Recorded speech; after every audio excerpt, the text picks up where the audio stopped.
Her mother slept around. You was a liar. Your mother did sleep. Okay, first of all, liar. neither one of you all was in there when it started, okay? She had 3 kids before I met her. Okay, she had don't you mean 3, she slept around. supposedly She had was you 3 with with him me, first. and now she has don't mean how she many slept more around. after She me? was I with get a him grand first. total of 13. Two sisters, Janita and Cheryl Rubin, have known Johnny Davis as their father, but now he denies being their biological father, a statement the sisters believe is born from greed. What exactly is the story here, and most especially, why is Davis denying the paternity of these grown women? He always denied me. He always treated me differently. I just feel like he never treated me fair. With my brother and sister, he will bring things around like one Christmas, he bring a whole bunch of toys around, get them toys on top of toys, and then tell them, oh, play with your sister. Loving other children and ignoring the other? Now, that's not a good look on Davis. The sisters have said their piece. Let's find out what Davis says regarding the accusations against him. And Okay. I'll tell you why, Your Honor. Yes, please. The reason why I treated Cheryl the way I treated her, because her mother slept around. You was a liar. Your mother did sleep. You was a liar. Okay, first of all, neither one of you all was in there when it started, okay? She had 3 kids before I met her. Okay, she had don't you mean 3, she slept around. supposedly She had was you with 3 him with me. first. Chile, the session hasn't even started fully, and there's so much chaos already, but you haven't even seen anything at all. It turned out that Davis was an absentee father and never even discussed the paternity doubt with the mother of these girls. At the same time, the judge was trying to understand why Davis did this. I need to know from you whether you ever were in all of their lives as a father. Were you No. ever just there? Were you talking to me? I was talking to you. Then shut up. Now you Oh, shut up. no. You shut up. That's Mr. what you Davis, do. first of all, I control the score. Oof, I like when Judge Lauren is on a roll. But back to the main question. Why would Davis acknowledge 2 of 3 little children? What kind of anger could be brewing inside him to make him act that way? Let's find out. Whether or not that child was yours. Exactly. But then you'd end up back in the relationship We seesaw back and forth only together. to have another child. I don't even know if that child's mine either. Then you question if Exactly. it was yours. Right, after my first If child, you like I said, when I doing met her, all of that, if and you- she had 3 kids before I met her. It hurts so much to watch your siblings be cared for while the only thing you ever get is constant disappointment. But there's one thing the judge still doesn't understand, and neither do I. Davis talked about him and the girl's mother sleeping around throughout their relationship. So why exactly did he single out Cheryl when the other kids could, as a matter of fact, also not be his? So much difference when it comes to Miss Rubin. Cheryl, why so much difference when it comes to her? As I explained to you before, Anna, I had my doubts because their mother slept around, not only on me, but But before why me. why do you act that doubt out? Why is I it treated that your Jonathan- doubt is projected onto I her treated Jonathan singly? and Janita, I actually embraced them. There is something Davis isn't saying. Either that or he is just being a nasty person on purpose. Even the judge can't seem to figure out what his problem is. She had to call the plaintiff's witness, Jonathan Rubin, who is Cheryl and Janita's brother, to give his testimony. As far as me hearing about this DNA test, it surprised me because you asked for a DNA test and you claim I'm yours, you know what I'm saying? And then I hear that it's about disease in the family. Why would you wait after 27 years just to come to me with this? It's something you should have told me on the phone through something. Let me know Can I what's address happening. That's new. What exactly does Jonathan mean by this revelation? Davis wants to shed more light on it, so let's hear him out. Here's what I mean by the disease in the family. I want my kids, if they are my kids, I want them to be protected. But I at least want them to know exactly what could be coming their way, okay?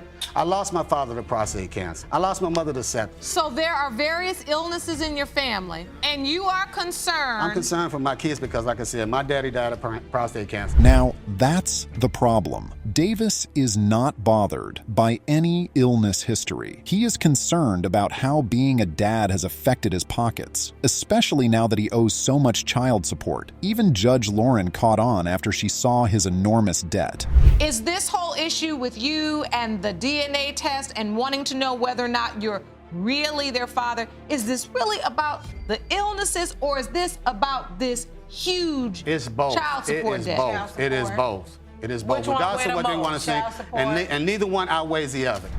Moving on, while Davis treats Cheryl unfairly, his wife showers her with love and, according to Cheryl, also tells Davis to quit his mean actions towards the poor girl. But that is not the issue here. At this point, we need to know if Davis is Cheryl's biological father so this charade in court can end. The point of it is they take it. I've been married to Johnny 22 years. Never an income tax check has came into our house. It goes to y'all. I don't know where. I filed with my husband, with my 3 children that I have. They took it. 1 cleared, 2 more to go. I'm really curious about Cheryl's result, and I'm sure you are too. So let's find out. But first, Janita's. As it relates to Miss Janita Rubin, it has been determined by this court, Mr. Davis, you are the father.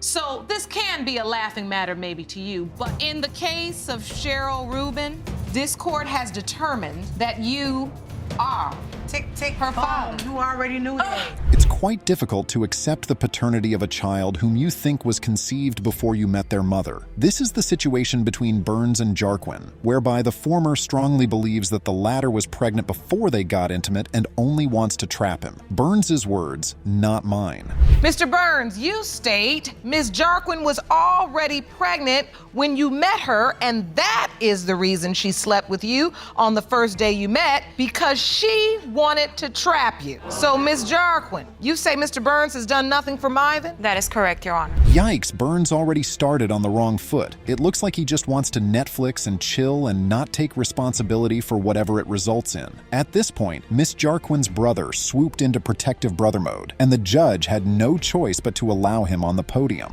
What is your testimony, sir? What are you saying? I'm saying that I've been with my sister 24/7. I was there since she met him. And ever since they got together and I found out that she was pregnant, she said it in front of him. So he been knew she was pregnant because he moved in with us. But yeah, I seen her taking care of him. She will buy things for him all the time. Whoa, Diaz seemed quite pissed even since Myvan was born. Diaz has been the father figure in the baby's life and supports his sister whichever way he can. He has sacrificed a lot, things Diaz wishes Burns could have done as a responsible father. And I found the money and I got her car. And because of that, yes, I lost my truck, but it was a good sacrifice because at least she has something for my nephew. So I don't mind taking a taxi every day as long as I know she's doing okay. So that's sacrifices that I wish he would do, but he doesn't want to do it. Well, you know what? I told him, worry about it. You got me. I'm happy to do it.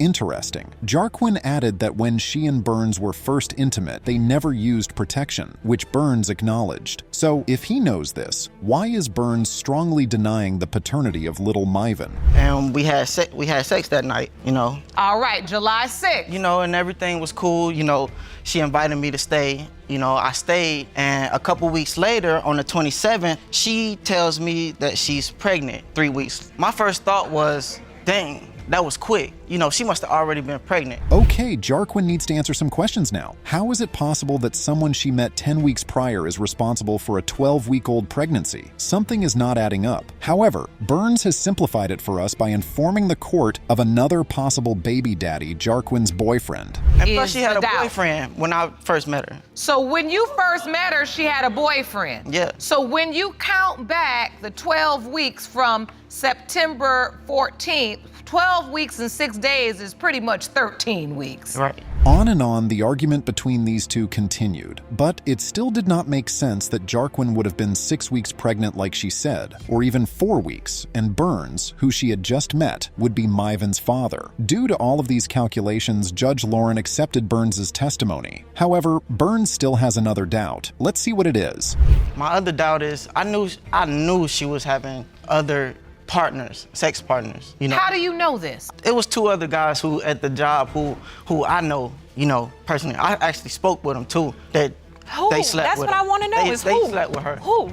They told you this? Yes. Things are getting hotter in the courtroom. Jarquin reveals several pictures that Burns took of himself and Myvan, proving that Burns knows that he is Myvan's dad. In his defense, Burns claimed that he only took those pictures so that he could confirm if Myvan had any resemblance to him. I was taking pictures so I can confirm. Why? That's not your son. I was taking Why are you pictures gonna so say, I could wanna see, take a picture so of I your could kid see that's if he not looks like me for myself, because look everybody pretty happy else says You look pretty everybody happy else there. says that, you know, okay, he looks like me, but to me, you know, to me he doesn't. So far, Burns has made very strong defenses. The judge has had enough, so she invites Miss Nobles, Burns' current girlfriend and the mother of his children, to the podium for her testimony. Let's see what she has to say. What testimony do you have to add to this? Apparently she has doubts as well, because when we talked about 2 or 3 weeks ago, we met in person, and she said, if it is his, I just want to take full custody. I want to put him on child support. I don't want him to have anything to do with the baby. Well, this is getting tearing, especially with the back and forth. Yarquin expresses her frustration, explaining everything she has gone through to ensure her son and 3 other kids are all provided for. Here is a tape she submitted to the court regarding that. Things have been really, really hard for me financially. It hurts me to know that I'm coming home to face reality, basically. His father's out there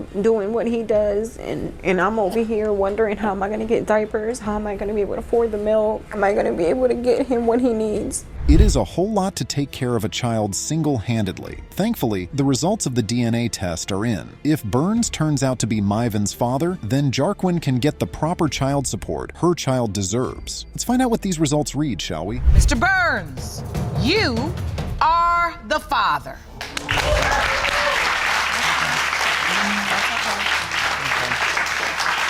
I know now, and I'm gonna treat him and I'm gonna love him, I'm gonna be there for him, as long as she let me. 2 youngsters dabbled into the act of baby making and are now in a messy situation regarding the true paternity of little Ava. While the mother, Middlebrooks, ascertains that Portis is the baby daddy, the latter begs to differ, saying that Middlebrooks only wants to ruin his life. Mr. Portis, you and your mother have petitioned the court for a DNA test because you are certain you are not the father of the defendant's daughter, Ava. Correct. You say your life has been ruined and need today's paternity results to set the record straight. Is that correct? Correct, Your Honor. Portis put himself in this situation because of his absenteeism, no doubt. However, he claims that he had tried to get another DNA test done, in fact, at Judge Lauren's court, but that also didn't go through. But whose fault was it this time? Let's find out. But after that happened, we had tried to get it all situated out by trying to get 2 tests done with this court. I can actually look in my court records and see you had a court date on my docket for last year. Ms. Middlebrooks didn't show up. No. Just like that, the chaos began. Portis told the court that his doubt stems from the fact that Middlebrooks had another boyfriend back then, which Middlebrooks denied, saying that he was someone she had been with before meeting Portis. However, Portis still wasn't convinced that was the truth, especially after he found out she had written a letter to this man. Okay, wait, how did you find out she had another boyfriend? Because I looked on her Facebook and I seen her with this dude. And I'm like, who is this? And then she like, somebody I used to talk to, but he was still in the picture. How did you know that? Because of, after she got pregnant, a letter she sent them.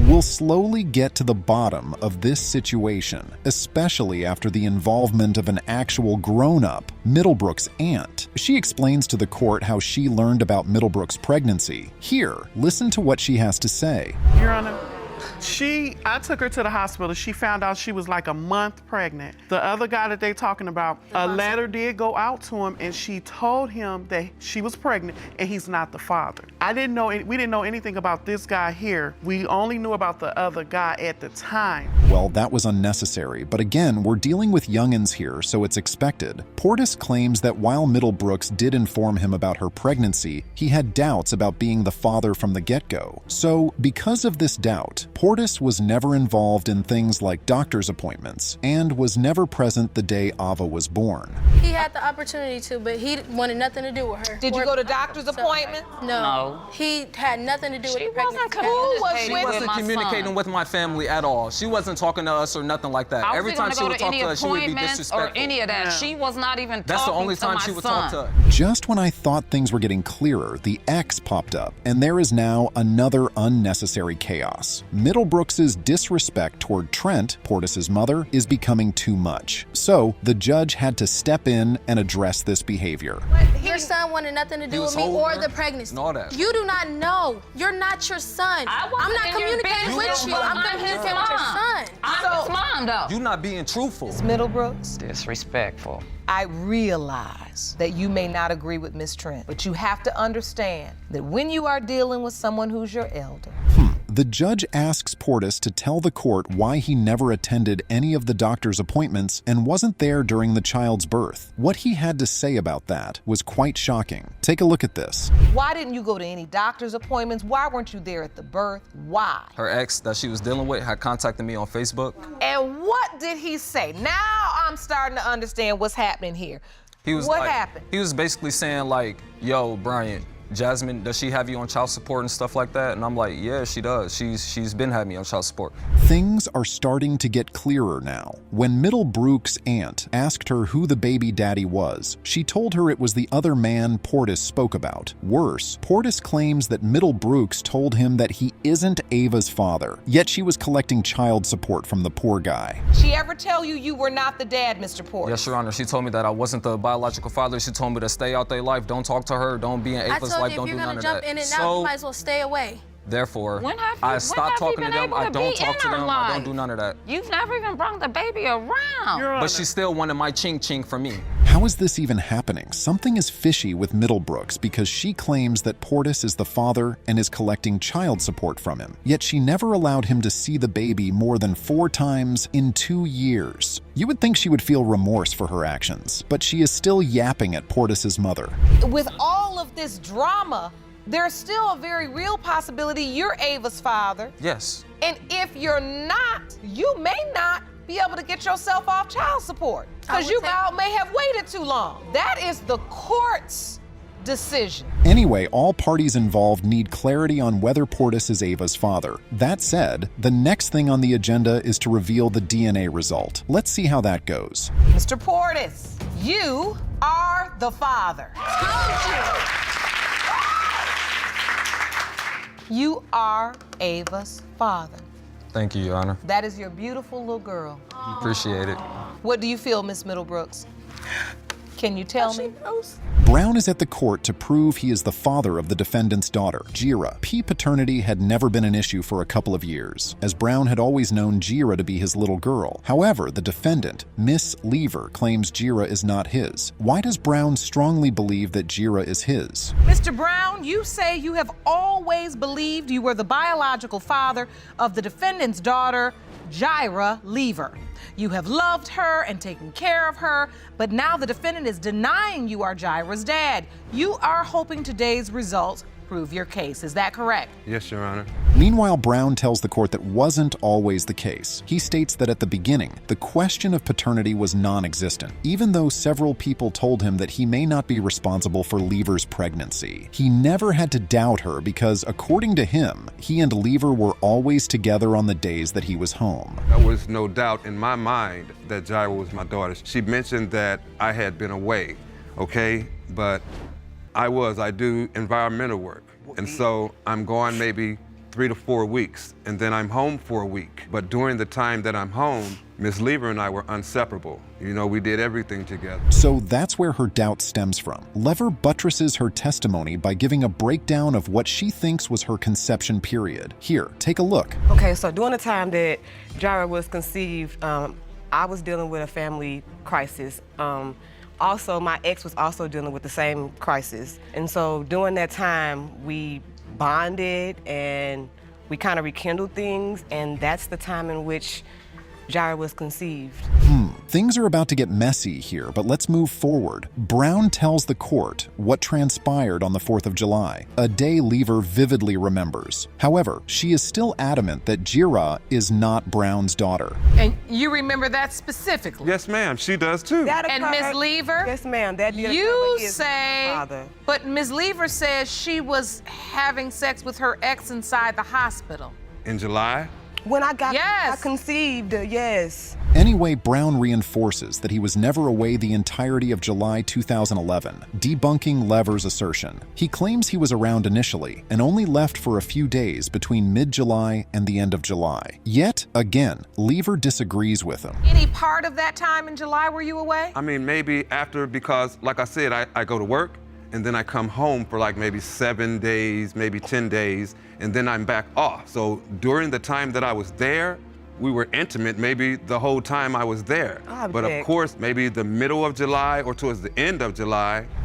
Lever admitted to telling Brown's family that Jira had their surname. According to her, she only said so because the plaintiff called Jira a Brown, so she just rolled with it. Lever calls Brown a manipulator and accuses him of all sorts of things. But despite all of this, both parties never broke up, which is confusing. In fact, they have another child together. Miss Lever, and Jira is your ex's biological child. You all did not break up. You have a second child who's in question Genesis. Yes, ma'am. Can I say something? Even when we broke up, Your Honor, we were still intimate. When she first got her car, she bought a brand new Camaro. She came and picked me up, and we broke the Camaro in, so to speak. Oh my God. So much is going on here, but neither of the two of them is done yet. Lever raves about Brown's financial incapacity. However, he responds, saying that he takes a sizable weight off Lever's shoulders, especially when she is away doing other things. Financially, I do come up a little light. Come up a little, okay? all the way. But